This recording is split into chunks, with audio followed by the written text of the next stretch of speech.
Welcome back to our YouTube channel Hindi आइकर। आज हम 10वीं कक्षा की पुस्तक कृतिका भाग 2 का पाठ 1 माता का अंचल पढ़ने जा रहे हैं, जिसके लेखक शिवपूजन सहाय जी हैं। शिवपूजन सहाय जी आधुनिक कालीन साहित्यकारों में गिने जाते हैं। इनका जन्म 1893 ईस्वी में हुआ। इनके बचपन का नाम भोलाराम है और इन्होंने इस पाठ में भी भोलाराम नाम से ही अपने आप को प्रस्तुत किया है। शिवपूजन सहाय जी ने इस उपन्यास को ग्रामीण अंचल और उसके चरित्रों को बड़े अनोखे ढंग से प्रस्तुत किया है। शहर की चकाचौंध से दूर गांव की सहजता को अत्यंत आत्मीयता के साथ इन्होंने प्रस्तुत किया है। माता का अंचल पाठ का नाम सुनकर हमें ऐसा लगता है कि पाठ की जो कहानी है वो माँ पर केंद्रित होगी, माँ पर आधारित होगी, जबकि सारा पाठ पढ़ने के बाद हमें ये पता चलता है कि लेखक के पिता भी अपने बालक से बहुत प्रेम करते हैं, जबकि उनका प्रेम मूक है। और पूरी कहानी को लेखक ने इस शीर्षक द्वारा एक कर दिया है। तो पाठ में माता पिता दोनों के प्रेम का वर्णन है, जिसे हम कहते हैं वात्सल्य। संतान के प्रति जो प्रेम होता है वो होता है वात्सल्य। तो अब हम पढ़ते हैं पाठ माता का आंचल।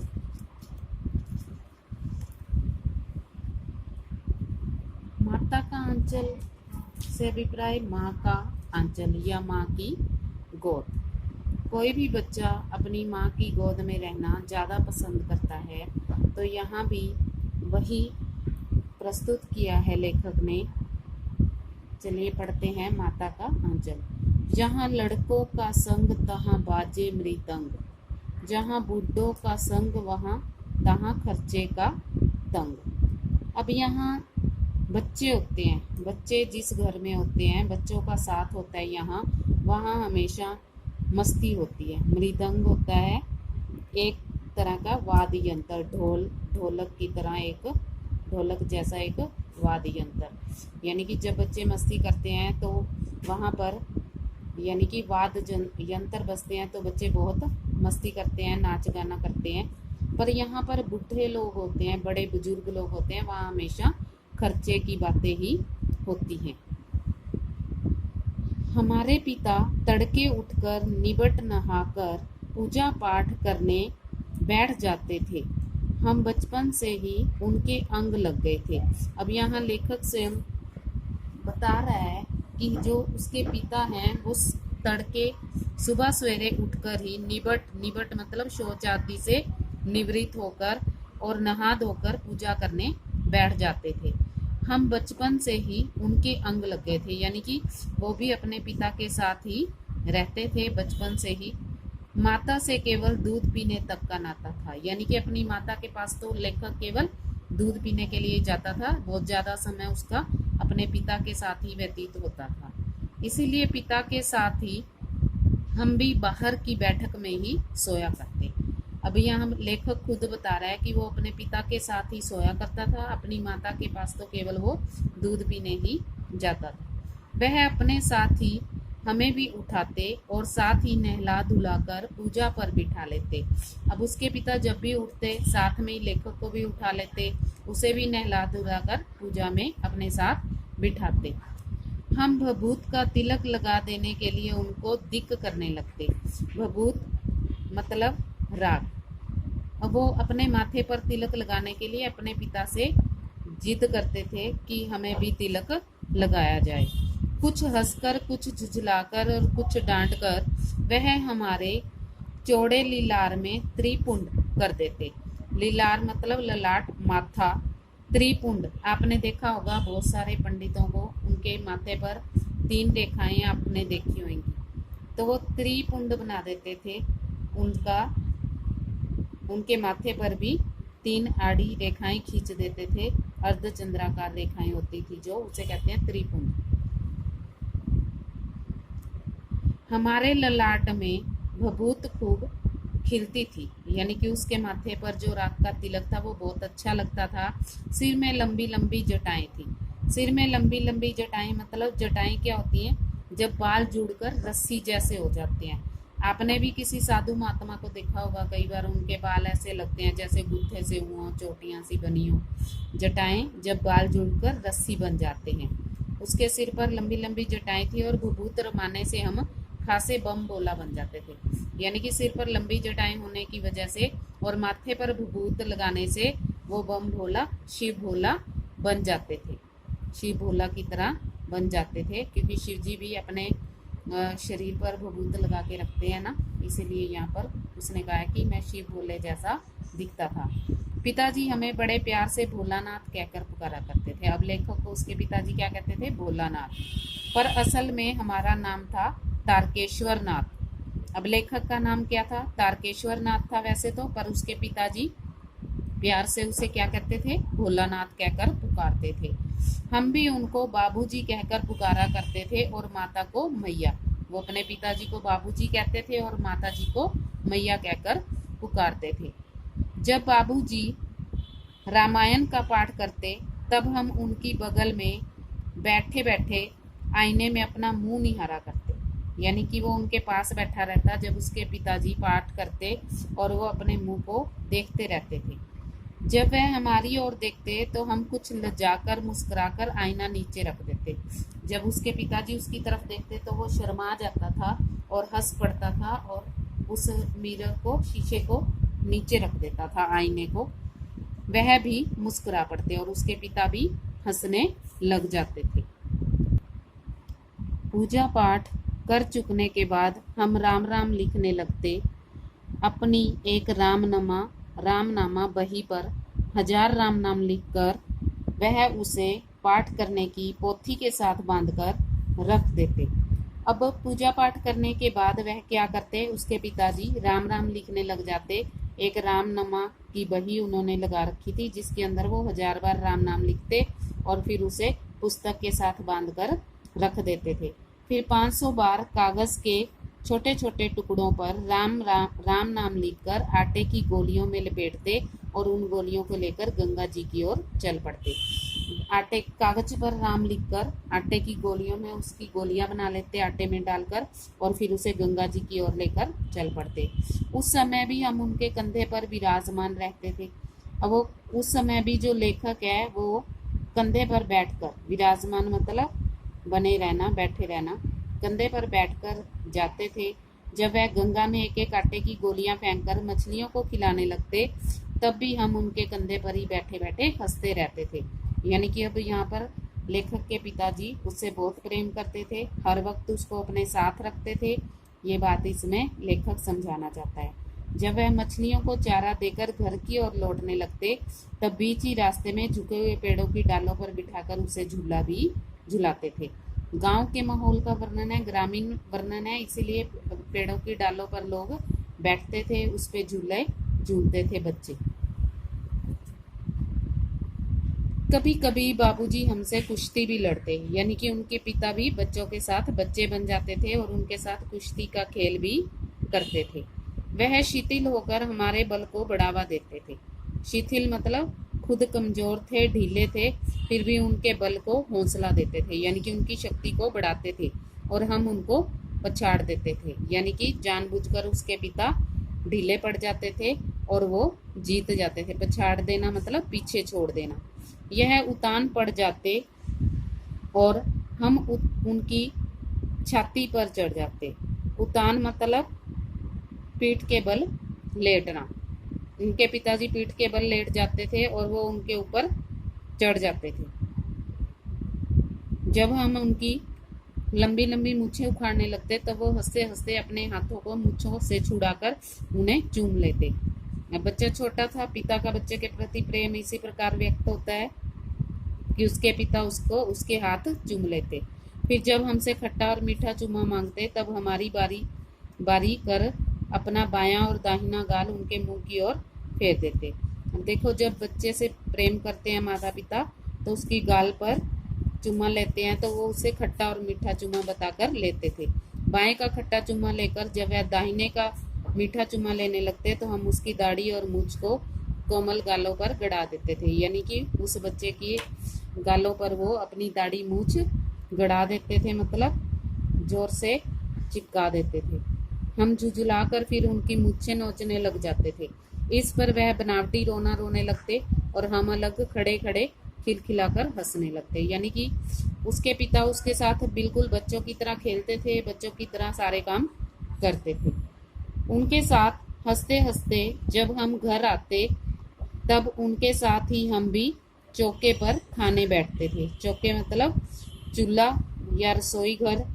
पहले गांव में क्या कहते हैं, चौका कहते हैं उसको, अब हम क्या कहते हैं यहाँ पर शहर में, रसोई घर। वह हमें अपने ही हाथ से फूल के एक कटोरे में गोरस और भात सान कर खिलाते थे। यानी कि अपने ही हाथ से वो उसको एक कटोरे में गो का रस और भात चावल मिलाकर खिलाते थे। जब हम खाकर अफर जाना मतलब भर पेट से अधिक खा लेना, तो वो अफर जाना होता है। थोड़ा और खिलाने के लिए हट करती थी। उसकी जो माँ है वो उसे और खिलाने के लिए कहती थी कि इसे और खिलाओ। जब बाबूजी से कहने लगती आप तो 4-4 दाने के कोर बच्चे के मुंह में देते जाते हैं। अब माँ पिताजी को डांटती है कि 4-4 दाने ही देते हो बच्चे के मुंह में। इससे वह थोड़ा खाने पर भी समझ लेता है कि हम बहुत खा गए हैं। यानी कि थोड़ा थोड़ा डालने पर बच्चे को समझ आ जाता है कि वो थोड़ा ही बहुत ज्यादा उसने खा लिया है। आप खिलाने का ढंग नहीं जानते। अब उसकी माँ उसके पिता को डांटती है कि आपको खिलाना ही नहीं आता, बच्चे को भर मुंह कोर खिलाना चाहिए। यानी कि मुंह भरकर उसके मुंह में मुंह भरकर भोजन देना चाहिए। जब खाएगा बड़े बड़े कोर तब पाएगा दुनिया में ठोर। यानी कि जब वो बड़े बड़े कोर खाएगा या पूरा मुंह भरकर खाना खाएगा तभी वो इस दुनिया में स्थान पा सकेगा। यानी कि तभी उसको बल मिलेगा, तभी वो आगे बढ़ेगा। देखिए मैं खिलाती हूँ। अब उसकी माँ कहती है कि मैं खिलाती हूँ। मर्दुए क्या जाने कि बच्चों को कैसे खिलाना है। मर्दुए मतलब आदमी क्या जानते हैं कि बच्चों को कैसे खाना खिलाया जाता है। और महतारी के हाथ से खाने पर बच्चों का पेट भी भरता है। महतारी यानी कि माता के लिए महतारी शब्द यहाँ पर है। तो माता के हाथ से खाने पर बच्चे का पेट भी भर जाता है। यह कहकर वह थाली में दही भात सांती और अलग अलग तोता मैना कबूतर हंस मोर आदि के बनावटी नाम से कोर बनाकर यह कहते हुए खिलाती जाती कि जल्दी खा लो नहीं तो उड़ जाएंगे। अब आपने भी सुना होगा अपनी दादी से या अपनी माँ से, जब छोटे होते थे बच्चे तो उनको कैसे खिलाते थे, वो मामा का मोर आ गया, वो तोता, वो मैना। तो ऐसे ही उसकी माँ भी उसको दही और चावल मिलाकर खिला रही है। वो ऐसे बहाना बनाती है कि नहीं तो ये उड़ जाएंगे। पर हम उन्हें इतनी जल्दी उड़ा जाते थे कि उड़ने का मौका ही नहीं मिलता था। यानी कि वो अपनी माँ के हाथ से फटाफट खाना खा लेता था। जब हम सब बनावटी चिड़ियों को चट कर जाते थे तब बाबूजी कहने लगते, अच्छा अब तुम राजा हो, जाओ खेलो। तो उसके बाबूजी उसका हौसला बढ़ाते कि अब तुमने पेट भर खा लिया, अब तुम राजा बन गए हो और अब तुम जाकर खेलो। बस हम उठकर उछलने कूदने लग जाते। फिर रस्सी में बंधा हुआ काठ का घोड़ा लेकर नंग धड़ंग बाहर गली में निकल जाते। यानी कि लेखक जो है वो खेलने निकल जाता बाहर जब उसका पेट भर जाता। जब कभी मैया हमें अचानक पकड़ पाती तब हमारे लाख छटपटाने पर भी एक चुल्लू कड़वा तेल हमारे सिर पर डाल ही देती थी। अब लेखक तेल लगवाता नहीं था, पर उसकी माँ जो है वो सरसों का तेल उसके सिर में डाल ही देती थी। हम रोने लगते और बाबूजी उस पर बिगड़ खड़े होते और बाबूजी भी उस पर बिगड़ जाते। यानी कि बाबूजी भी डांटने लग जाते माँ को। पर वह हमारे सिर में तेल बोत कर हमें उबट कर ही छोड़ती थी। यानी कि उसके सिर का एक एक बाल वो तेल लगाकर उसे फिर ही छोड़ती थी। फिर हमारी नाभि और लीलार में काजल की बिंदी लगाकर, उसकी नाभि होता है पेट के बीच का हिस्सा, और लीलार माथे पर वो काजल की बिंदी लगाती और मेरी चोटी गूंथती और उसमें फूलदार लट्टू बांधकर रंगीन कुर्ता टोपी पहना देती। हम खासे कन्हैया बनकर बाबूजी की गोद में सिसकते सिसकते बाहर आ जाते। यानी कि उसकी चोटी गूंथ देती और उसे कुर्ता भी पहना देती थी, जिससे वो कन्हैया जैसे दिखने लग जाते थे। बाहर आते ही रोते रोते वो सिसकते सिसकते बाहर आ जाते थे। बाहर आते ही हमारी बाट जोहने वाले बालकों का एक झुंड मिल जाता, यानी कि उसके जो मित्र हैं वो उसका रास्ता देख रहे होते, वो मिल जाते उसको, और हम उन खेल के साथियों को देखते ही सिसकना भूल जाते, यानी कि वो अपने मित्रों को देखते ही रोना भूल जाता था और उनके साथ खेल में लग जाता था। बाबूजी की गोद से उतर पड़ते और अपने हमजोलियों के साथ, यानी कि हमजोली जो अपने जैसा हो, उसके जैसा हो, ठीक है, साथ के दल में मिलकर तमाशे करने लग जाते। वो अपने मित्रों के साथ मिलकर खेलने लग जाते, और तमाशे भी ऐसे वैसे नहीं, तरह तरह के नाटक। अब ग्रामीण बच्चे किस प्रकार के खेल खेलते थे वो यहाँ पर बताया गया है कि गांव के बच्चे खेल कैसे बनाते थे अपना। चबूतरे का एक कोना ही नाटक घर बनता था। बाबूजी जिस छोटी चौकी पर बैठकर नहाते थे, जिस चौकी पर बैठकर उसके पिताजी नहाते थे, उसे वो रंगमंच बना लेते, यानी कि स्टेज बना लेते उसका, और उसी पर सरकंडे के खंभों का कागज का चंदोआ तानकर मिठाइयों की दुकान लगाई जाती। सरकंडा एक प्रकार की कोमल घास होती है जो तीखी भी होती है। अब उसके खंभों पर कागज लगाकर एक चंदुआ छोटा शमियाना बना लेते और मिठाइयों की वो दुकान लगाते उससे। उसमें चिलम के खोंचे पर कपड़े के थालों में ढेले के लू। अब वहां पर वो चिलम के छोटे छोटे कपड़े के थाल बनाते जिसमें वो अपनी पूरी कचौरियाँ, मिट्टी की जलेबियाँ, फूटे घड़े के टुकड़े के बताशे, घड़े के टूटे हुए टुकड़ों के बताशे बनाते थे और मिठाइयाँ सजाते थे। ठीकरों के बटकरे और जस्ते के छोटे छोटे टुकड़ों के पैसे बनाते। ठीकरे मिट्टी के टुकड़े, घड़े के टुकड़े, उनसे, और जस्ता धातु होती है जिससे वो पैसों के रूप में प्रयोग करते थे। हम ही लोग खरीदार, हम ही लोग दुकानदार, यानी कि वही खरीदने वाले होते थे और वही बेचने वाले होते थे। बाबूजी भी 2-4 गोरखपुरी पैसे खरीद लेते थे। उसके पिताजी भी उनके इस खेलों में शामिल होते थे और उनसे सामान खरीदते थे। थोड़ी देर में मिठाई की दुकान बढ़ाकर हम लोग घरौंदा बनाते थे। घरौंदा मतलब घर। धूल की मेड़ दीवार बनती और तिनकों का छप्पर, तिनकों का वो छप्पर बनाते थे उस घर का, और मिट्टी की मेड़ को उसकी दीवार बना देते थे। दातुन के खंभे बना देते थे। दिया सलाई की पेटियों के किवाड़ बना देते थे। दिया सलाई में माचिस की जो डिब्बी होती है उसके किवाड़ बनाते थे। घड़े के मूढ़े की चूल्हा चक्की, दिए की कड़ाही और बाबूजी की पूजा वाली आचमनी कलछी बनती थी। आचमनी मतलब चम्मच जैसा एक बर्तन होता है, उसे वो कलछी बनाते थे। पानी के घी, धूल के पिसान, पिसान मतलब पिसे हुए, और बालू की चीनी से हम लोग जियोनार सजाते थे। जियोनार मतलब दावत सजाते थे अपनी। हम ही लोग जियोनार करते, हम ही लोगों की जियोनार, यानी कि हम ही जियोनार दावत बुलाते और हम ही उसमें खाते, हम ही उसमें बैठकर भोजन करते। जब पंगत बैठ जाती, यानी कि जब सब लोगों की टोली बैठ जाती थी, तब बाबूजी भी धीरे से आकर पात के अंत में जीमने के लिए बैठ जाते थे। तो उसके पिताजी भी भोजन करने बैठ जाते थे उनके साथ आकर। उनको बैठते देखते ही हम लोग हंसकर और घरौंदा बिगाड़ कर भाग जाते थे। वो अपना जो घर उन्होंने बनाया था, उनके पिता के आते ही वो हंसने लग जाते और उस घर को तोड़ फोड़ कर वहां से भाग चलते। वह भी हंसते हंसते लोटपोट हो जाते। उसके पिता भी बच्चों की तरह ही हंसते थे और कहने लगते, फिर कब भोज होगा भोलानाथ। फिर लेखक को कहते, भोलानाथ अब कब भोज लगाओगे, अब कब दोबारा जियोनार बिठाओ। शेष हम अगले भाग में पढ़ेंगे। अगर आपको ये वीडियो पसंद आती है तो लाइक करें, शेयर करें और चैनल को सब्सक्राइब करना न भूलें, और साथ में दिए गए बेल आइकन को अवश्य दबाएं ताकि आपको अगली वीडियो का नोटिफिकेशन जल्द से जल्द मिल सके। धन्यवाद।